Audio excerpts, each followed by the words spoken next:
ابا کے مرنے کے بعد بیٹوں اور بیٹیوں نے ساری جائیداد ہڑپ لی اور کوئی امریکہ تو کوئی کینیڈا چلا گیا، اور ماں معذور ظفر کے حصے میں آئی جو سارا دن سڑکوں پر بھیک مانگ کر بوڑھی ماں کا پیٹ پالتا تھا اور اماں سے کہتا تھا مجھے معاف کر دینا، میں تمہارا حق ادا نہیں کر سکا۔ تو اماں اسے سینے سے لگا کر سسکیاں بھر کر روتی۔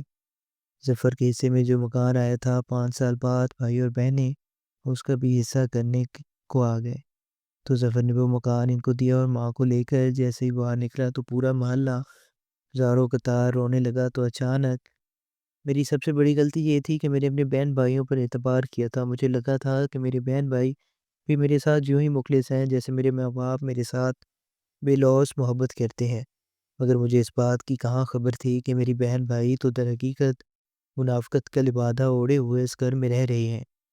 میری جب پیدائش ہوئی تھی تو پیدائش کے دن سے ہی جب میری ماں اسپتال سے گھر واپس آ رہی تھی تو ان کا ایکسیڈنٹ ہو گیا تھا۔ اس حادثے میں صرف میرے ماں باپ کو ہی نہیں بلکہ مجھے بھی چوٹیں آئی تھیں۔ میری ایک ٹانگ میں کچھ مسئلہ ہو گیا تھا، ہڈی 4 جگہ سے ٹوٹ چکی تھی۔ ڈاکٹروں نے جب میرا علاج کیا کہنے لگے میری ہڈیاں بہت نرم ہیں، اس لیے دھیرے دھیرے ٹھیک ہو جائیں گی اور میں عام انسانوں کی طرح چلنے لگوں گا۔ مگر ڈاکٹروں نے بھی کچھ ایسی لاپرواہیاں کر دی کہ میری ہڈی تو جڑ گئی مگر میری ایک ٹانگ دوسری ٹانگ سے چھوٹی ہو گئی اور میں لڑکھڑا کر چلنے لگا۔ جب تک میرا دایاں ہاتھ میری دائیں ٹانگ پر نہ ہوتا میں چل نہیں پاتا تھا، منہ کے بل زمین پر آ جایا کرتا تھا۔ میرے 5 بہن بھائی اور بھی تھے، وہ سبھی مجھ سے بڑے تھے۔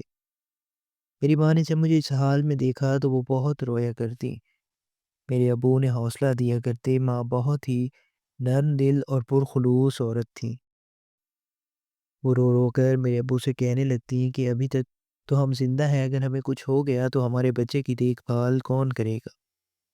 یہ تو ٹھیک سے چل بھی نہیں پاتا اور اس دنیا کو تو تم جانتے ہی ہو۔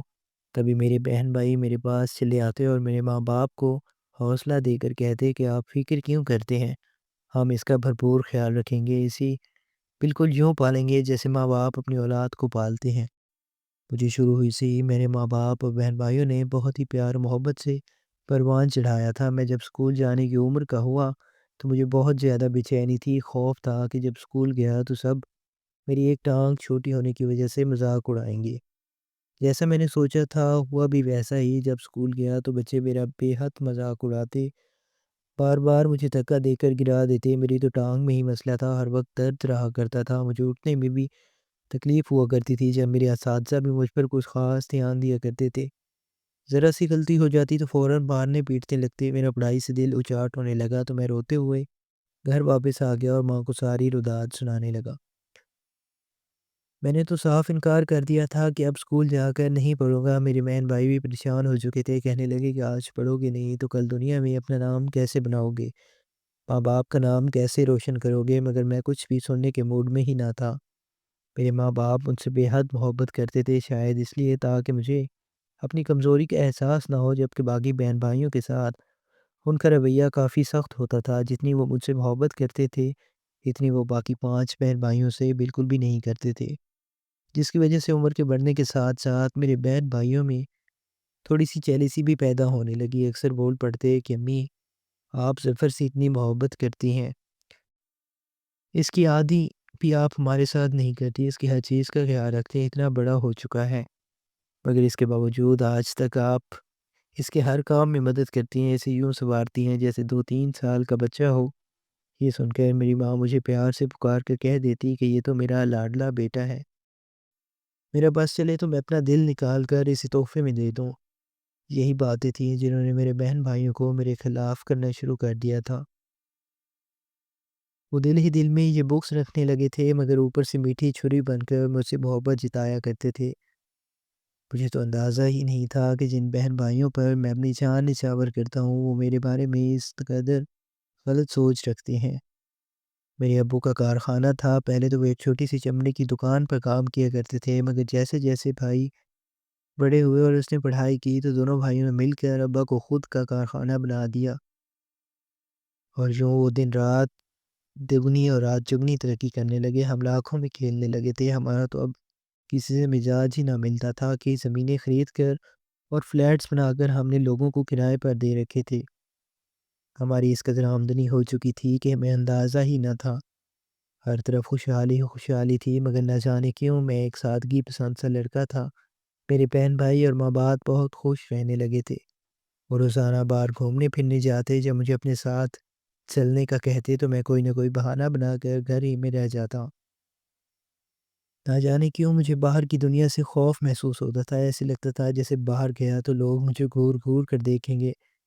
ان کی نظروں کا سامنا میں بالکل بھی نہیں کر سکتا تھا، میں دنیا سے کتراتا تھا، اور خاص کر اس بات سے خوف کھاتا تھا کہ اگر میں اپنے اتنے پیارے اور ٹھاٹ باٹ والے بہن بھائیوں کے ساتھ گھر سے باہر گیا تو جب ان میں کے ساتھ لڑکھڑا کر چلا تو ان کی تسلیل ہوگی۔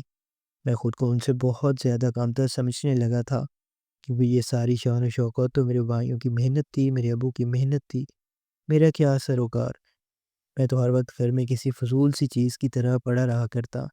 ماں باپ بھی میری طرف گھر رک جایا کرتے تھے، کہنے لگتے کہ اگر ہمارا بیٹا باہر نہیں جائے گا تو ہم بھی نہیں جائیں گے۔ بہن بھائیوں کا چہرہ اتر جایا کرتا، وہ کہنے لگتے کہ کبھی تو سفر کے علاوہ ہمارے بارے میں بھی سوچ لیا کریں، جب دیکھیں آپ اس کی طرف داری کر رہے ہوتے ہیں اور اسی کی سائیڈ لے رہے ہوتے ہیں، کبھی تو ہماری خوشیوں میں بھی شامل ہو جایا کریں۔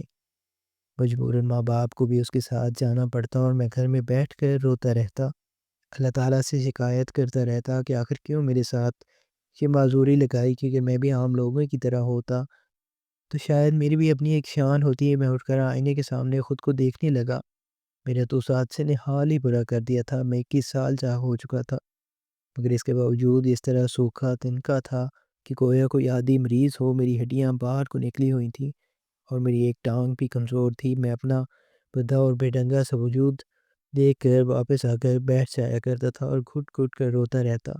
میں نے خود کو بالکل ہی دنیا سے کاٹ کے رکھ دیا تھا، یہاں تک کہ لوگ یہ گمان کرنے لگے کہ میرے ماں باپ کے صرف 5 ہی اولادیں ہیں۔ مجھے تو سب بھول ہی چکے تھے، کوئی اکا دکا لوگ جانتے تھے کہ میں بھی زندہ ہوں اور اسی گھر میں ہی رہتا ہوں۔ یوں وقت گزرتا چلا گیا اور میرے ابو کی طبیعت خراب رہنے لگی۔ وہ کروڑوں کی جائیداد کے مالک تھے۔ ایک روز انہوں نے سب بچوں کو اپنے پاس بلوایا، ان کی طبیعت بہت خراب تھی۔ انہوں نے سب کو اپنے پاس بلا کر کہا میں چاہتا ہوں کہ اپنی جائیداد اپنے بچوں میں برابر تقسیم کروا دوں۔ انہوں نے وکیل کو بھی بلا رکھا تھا، میری ماں بھی وہیں پر موجود تھی، وہ میرے سارے بہن بھائی بھی وہیں موجود تھے۔ میں وہاں پر نہیں گیا تھا، مگر جب مجھے میری ماں نے آواز دی تو میں کمرے میں چلا آیا۔ مجھے کمرے میں آتا دیکھ کر میرے بہن بھائیوں کا چہرہ بگڑ گیا، گویا میری موجودگی انہیں پسند ہی نہ آئی۔ میں نے ایک گہری سانس خارج کی اور خاموشی سے سر جھکا کر امی کے پاس بیٹھ گیا۔ ابو نے لڑکھڑاتی ہوئی زبان سے میرا نام لیا اور کہنے لگی کہ ظفر بیٹا ادھر میرے پاس آؤ، یہاں میرے پاس آ کر بیٹھو۔ انہوں نے یوں بہن بھائیوں میں مجھے مخاطب کیا تو میرے چہرے کا رنگ سرخ ہو گیا۔ وہی باقی بہن بھائیوں کے چہرے پر ناگواری بھرائی میں جانتا تھا کہ انہیں یہ سب پسند نہیں آیا۔ میں اٹھا اور چلتے ہوئے ابو کے پاس جا کر بیٹھ گیا۔ میں نے ابو کا ہاتھ تھاما اور اپنے لبوں سے لگا کر روتے ہوئے بولا کہ جی ابو حکم کریں، آپ کیا کہنا چاہتے ہیں؟ میں نے جب ایسا کہا تو عقب سے میرے بھائی کی طنزیہ مسکراہٹ ابھری، گویا وہ میرا مذاق اڑا رہا ہو، مگر میرے ابو کچھ بولنا چاہتے تھے۔ انہوں نے وکیل سے کہا کہ میں جو زمین اور جائیداد جس بیٹے کے نام کر رہا ہوں تم وہ لکھتے جانا۔ یہ کہہ کر انہوں نے میری بہنوں سے جائیداد کا بٹوارا شروع کرنا۔ انہوں نے میری بہنوں کو ان کا حق دیا اور چھوٹے بھائی کو اس کا حصہ دیا۔ اب پیچھے میں اور میرا بڑا بھائی ہی بچے تھے اور جائیداد کا ایک بڑا حصہ ابھی بھی موجود تھا۔ میرے ابو نے ابھی بڑے بڑے بھائی کا نام لیا ہی تھا کہ ان کی سانس پھولنے لگی۔ امی اور سب بھاگ کر ابو کے پاس آئے اور اٹھا کر پانی پلانے لگے۔ ابھی پانی کا ایک گھونٹ ہی ان کے حلق سے اتر رہا تھا کہ ان کی روح پرواز کر گئی اور ہمیں چھوڑ کر جا چکے تھے۔ بڑا بھائی ابو کو بار بار بلا کر سوال کرنے لگا کہ ابو اٹھیں، آپ نے یہ کیا سوال نشان چھوڑ دیا ہے؟ مجھے یہ تو بتائیں کہ میری جائیداد کون سی ہے؟ بھائی کو ایسے کہتا دیکھا ماں جھڑک کر کہنے لگی کہ تمہارے ابو کی طبیعت خراب ہے، انہیں اسپتال لے کر جاؤ، تمہیں جائیداد کی پڑی ہے۔ مگر وہ تو اسی وقت ہی دم توڑ چکے تھے۔ ابو کے جانے کا صدمہ سب سے زیادہ تھا، میری امی کا تو رو رو کر برا حال ہو چکا تھا۔ ایسا نہیں تھا کہ باقی بہن بھائیوں کو صدمہ نہیں تھا، مگر ان کے چہرے پر وہ غم اور دکھ نظر نہیں آتا تھا۔ آخر کو بیٹھے بٹھائے وہ کروڑوں کی جائیداد کے مالک بن چکے تھے، ان کے چہروں سے تو لالچ اور تکبر چھلک رہا تھا۔ ابو کو دفن کر دیا گیا اور ابھی ہم سب ابو کی تدفین کر کے واپس آئے ہی تھے کہ بڑا بھائی آ کر کہنے لگا پیچھے جو جائیداد پتی ہے اس کا وارث صرف اور صرف میں ہوں، کیونکہ ابھی نے اس وقت میرا ہی نام لیا تھا جب وہ وفات پانے والے تھے۔ میری ماں نے ایک بے یقینی کی نظر بیٹے پر ڈالی اور کہنے لگی، یہ کیا ہو گیا تم لوگوں کو؟ ابھی تو تمہارے ابو کو قبر میں اتار کر آ رہے ہیں، آج ان کی قبر میں پہلی رات ہے اور تم ابھی سے یہ باتیں کرنے لگے ہو؟ کیا تمہیں ابو سے زیادہ اس جائیداد کی فکر ہے؟ اس وقت تو بھائی خاموش ہو گیا، مگر چند روز بعد اس نے وکیل سے کہہ کر وہ ساری جائیداد اپنے نام کروا لی۔ سب بہن بھائی امیر ہو چکے تھے، کروڑوں کے مالک تھے، عیش کرنے لگے۔ انہیں تو ذرا بھی غم نہیں تھا کہ ابو کی وفات کو ابھی صرف 8 دن ہی ہوئے ہیں۔ میری ماں نے اپنے بیٹوں کے بدلتے ہوئے تاثرات دیکھے، اور جب خبر ملی کہ بڑے بھائی نے ساری جائیداد اپنے نام کروا لی تو وہ غصے سے کہنے لگی، یہ کیا بے ہودگی ہے؟ اس جائیداد میں صرف تم ہی نہیں بلکہ ظفر بھی برابر کے حصے دار تھا، تم دونوں ہی رہتے تھے، پھر تم نے ساری جائیداد آخر اپنے نام کیوں کروا لی؟ اتنا سننا تھا کہ بڑا بھائی نخریلے سے انداز میں سر جھٹک کر ماں سے کہنے لگا، اس نے آج تک کیا ہی کیا ہے؟ پہلی جماعت میں اسکول ڈالا تھا تو روتا پیٹتا گھر واپس آ گیا تھا، آج تک نہ ہی اس نے کارخانے کا کام سنبھالا ہے اور نہ ایک چیز اٹھا کر ادھر سے ادھر رکھی ہے۔ پھر آخر اس کا کس بات کا حصہ ہے؟ اس کو تو میں نے پروان چڑھایا۔ آج تم لوگ کروڑوں میں کھیل رہے ہو تو وہ تو صرف اور صرف میری اور میرے بہن بھائیوں کی محنت سے۔ اس ظفر نامی بیماری کو ہم جانتے ہی نہیں۔ اتنا سننا تھا کہ میرے پیروں تلے سے زمین نکل گئی۔ میں صدمے کے مارے اپنے بہن بھائیوں کو دیکھنے لگا جو بالکل پرائے ہو چکے تھے۔ ماں تو صدمے سے زمین پر گر چکی تھی۔ وہ کہنے لگی کہ تم لوگوں کو کروڑوں کی جائیداد مل چکی ہے، بھلے ہی ظفر نے کچھ نہ کیا ہو، مگر وہ تم لوگوں کے باپ ہی کی اولاد ہے اور اس کا بھی اس کا برابر کا حصہ ہے۔ مگر میرے بہن بھائی تو اس قدر دولت کے نشے میں دھت ہو چکے تھے کہ ماں کی عزت کی پرواہ نہ رہی۔ اگلے چند ہی روز میں سبھی بہن بھائیوں نے ورلڈ ٹور کا پلان کیا، کوئی کینیڈا چلا گیا تو کوئی امریکہ۔ وہ لوگ گھومنے پھرنے کے لیے وہیں چلے گئے اور جاتے ہوئے کہہ گئے کہ ہم لوگ وہیں پر سیٹل ہو جائیں گے، اگر ایسی لڑکی مل گئی تو وہیں پر شادی بھی کر لیں گے۔ سب اپنی اپنی مرضی کے مالک تھے۔ میری ماں ان کو روکتی رہی، مگر 15 دنوں کے اندر اندر ہماری تو زندگی ہی بدل چکی تھی۔ سارے بہن بھائی دوسرے ممالک میں جا چکے تھے، ہر چیز ان کے نام ہو چکی تھی سوائے ہمارے آبائی گھر کے، وہی چھوٹا سا گھر جہاں ہم لوگ رہا کرتے تھے۔ بڑی کوٹھیاں اور بنگلے تو سب بہن بھائیوں کے نام ہو چکے تھے۔ میں اور ماں اپنا سامان اٹھائے واپس وہ سیدھے سے گھر میں آ گئے۔ میری ماں روتی رہتی، میرے پاس تو پیسے بھی نہیں تھے جو اپنا اور اپنی ماں کا پیٹ پال سکتا۔ ماں کے پاس جو جمع پونجی تھی اس سے ماں راشن لے آئی اور ہم کھانے لگے۔ میرے پاس ایک عدد موبائل بھی تھا، جب ضرورت پڑی تو اس موبائل کو بھی بیچ ڈالا اور اپنی ماں کی دوا لے آیا اور گھر کا خرچ پورا کرنے لگا۔ مگر آخر کتنے روز ان پیسے سے گھر چلتا؟ میری ماں بھی اپنی بے وفا اولاد کو سوچ کر بیمار رہنے لگی تھی۔ انہیں دل کی بیماری لگ چکی تھی، وہ اکثر یوں ہی بستر پر پڑی رہتی اور روتی رہتی۔ میں اپنی ماں کو اس حالت میں نہیں دیکھ سکتا تھا۔ میں انہیں حوصلہ دیتا اور سمجھاتا تھا کہ آپ پریشان مت ہوا کریں، آپ کا بیٹا آپ کے ساتھ ہے، میں کسی بھی طرح کے کر کے آپ کا علاج کراؤں گا اور آپ کو اس بیماری سے نجات دلاؤں گا۔ ہم بہت جلد دوبارہ پہلی والی حالت میں آ جائیں گے۔ مگر اس کے باوجود میری ماں روتی رہتی اور کہتی کہ مجھے معاف کر دے، آج تیرے ساتھ جو بھی ہو رہا ہے وہ صرف اور صرف میری وجہ سے ہو رہا ہے، مگر اس میں تو کسی کی غلطی نہ تھی۔ یہ تو میرے بہن بھائی ہی تھے جو بے وفا نکلے تھے۔ وہ جمعرات کا دن تھا، میں نے ماں سے وعدہ کیا کہ آج ضرور اپنے لیے کوئی کام ڈھونڈ کر لاؤں گا۔ آج صبح سے ہم نے ناشتہ بھی نہیں کیا تھا۔ میں گھر سے نکلا اور مارا مارا دکان پر کام ڈھونڈنے لگا، مگر کسی نے بھی مجھے کام پر نہ رکھا۔ سب میری معذوری دیکھ کر مجھے نکال دیتے کہ تم آخر یہاں پر کیسے کام کر سکتے ہو۔ آخر ایک مسجد کے قریب سے گزرا تو دیکھا کہ کوئی لوگ وہاں پر بیٹھے لوگوں سے بھیک مانگ رہے ہیں، کوئی سڑک کنارے بیٹھا تھا تو کوئی اس کے پاس۔ میں نے بھی اپنی عزت نفس کو ایک طرف رکھا اور جلتا ہوا ان بھکاریوں کی لائن میں کھڑا ہو گیا۔ تبھی ایک شخص نماز پڑھ کر نکلا، اس نے میرے ہاتھ پر 50 روپے رکھ دیے۔ 50 روپے دیکھ کر مجھے شرمندگی محسوس ہوئی، مگر میں کیا کرتا؟ مجھے یہی کام بہتر لگا اور میں سڑک پر بھیک مانگنے لگا۔ جب پیسے گھر لے آیا تو ماں کہنے لگی، یہ تم اتنے پیسے کہاں سے لائے ہو؟ اس روز میں نے 500 روپے کمائے تھے۔ میں نے ماں سے کہا کہ چھوٹی موٹی مزدوری کرتا ہوں، اسی کے پیسے ملتے ہیں، تو ماں خوش ہو گئی۔ مگر اس کے باوجود میں شرمندہ تھا۔ میں تو اپنی ماں کو واپس پرانی حالت میں دیکھنا چاہتا تھا۔ میں اور میری ماں اب ہم ایک دوسرے کا واحد سہارا تھے۔ یوں ہی کرتے کرتے کئی سال بیت گئے۔ میری ماں بالکل سوکھ کر کانٹا ہو چکی تھی، اس کی طبیعت کافی خراب رہنے لگی تھی۔ 4 5 سال گزر چکے تھے اور اتنے عرصے میں میرے بہن بھائیوں نے ایک بار بھی پلٹ کر ہمارا حال دریافت نہیں کیا تھا۔ اتنے تو پیسے مل چکے تھے، میرا نہ صحیح کم از کم اپنی ماں کا خیال کر لیتے۔ 5 سال گزرے تو ایک روز جب میں بھیک مانگنے کے لیے گھر سے نکلنے لگا، مجھے اپنے پرانے بنگلے کے باہر بڑی بڑی گاڑیاں کھڑی نظر آئیں۔ میں حیرانگی سے دیکھنے لگا، اس کا گھر کا دروازہ بھی کھلا تھا۔ شاید میرے بہن بھائی واپس آ چکے تھے، سبھی نے شادیاں کر لی تھی، کسی کی بیوی پوری انگریز تھی تو کسی کی عجیب و غریب شکل کی مالک۔ وہ لوگ مسلمان تو بالکل بھی نہیں لگ رہے تھے۔ میں نے سوچا کہ شاید انہیں اپنی ماں کا خیال آ گیا ہو۔ میں فوراً واپس گھر لوٹا اور ماں کو یہ خوشخبری سنانے لگا۔ کچھ دیر بعد بڑے بہن بھائی میرے گھر آئے، وہی بوسیدہ گھر میں داخل ہوئے تو ان کے چہرے سے تکبر ٹپک رہا تھا۔ آ کر بغیر کوئی تمید باندھے وہ ماں کا حال احوال پوچھے اور کہنے لگے کہ ہم اس گھر کا بٹوارا چاہتے ہیں۔ اتنا سننا تھا کہ میرے ہوش اڑ گئے۔ وہ کہنے لگے کہ وہ ساری جائیداد تو میری بنائی ہوئی تھی، جس کا حصہ ہوا ہے، جبکہ یہ گھر تو ہمارا آبائی گھر ہے اور میرے باپ باپ کا بنایا ہوا ہے۔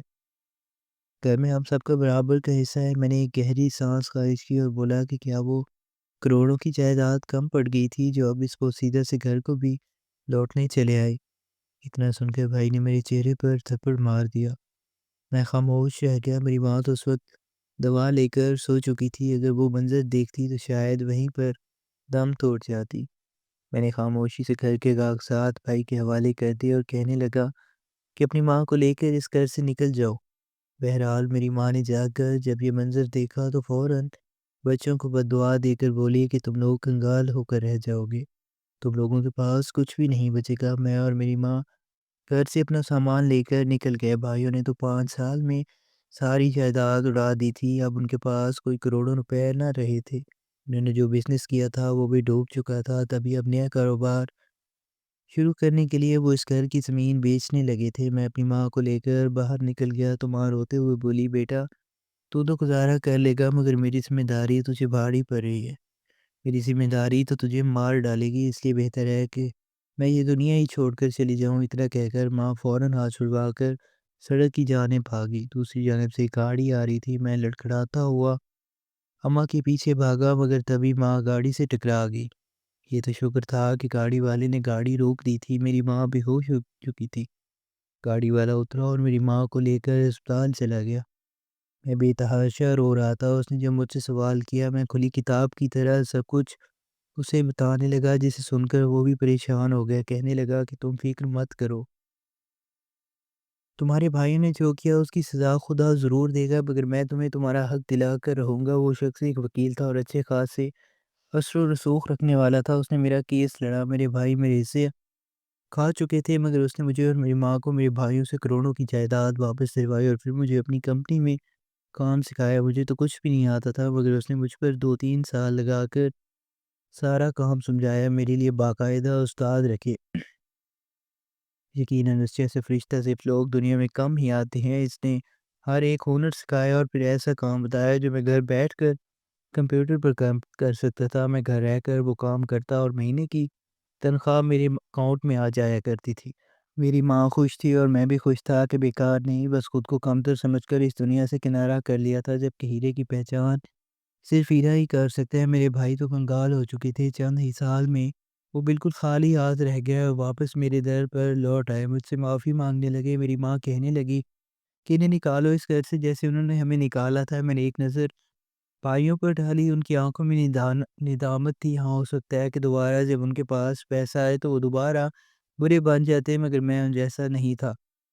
انہیں گھر میں رہنے کی اجازت دی تھی اور انہیں نیا کاروبار بھی شروع کر کے دیا۔ وہ شرمندہ سے تھے، مجھ سے معافی مانگتے رہے، مگر میں نے ایک گہری سانس خارج کر کے انہیں معاف کر دیا۔ میری ماں کو مجھ پر فخر تھا اور یقیناً میرے باپ کو بھی ہوگا، مگر خیر، اگر میں بھی انہیں دھکے دے کر گھر سے نکال دیتا تو ان میں اور مجھ میں کوئی فرق ہی نہ رہتا۔ میں اپنے بھائیوں جیسے نہیں تھا اور نہ ہی بننا چاہتا ہوں، بس ایک نیک شخص کا شکر گزار ہوں جس نے مجھے آج اس قابل بنایا تھا، میرے ہنر کو روشناس کیا تھا۔ کاش میرے بھائیوں نے مجھے یوں مضبوط کیا ہوتا تو بہت پہلے ہی میں احساس کمتری سے نکل کر بہت آگے آ چکا ہوتا۔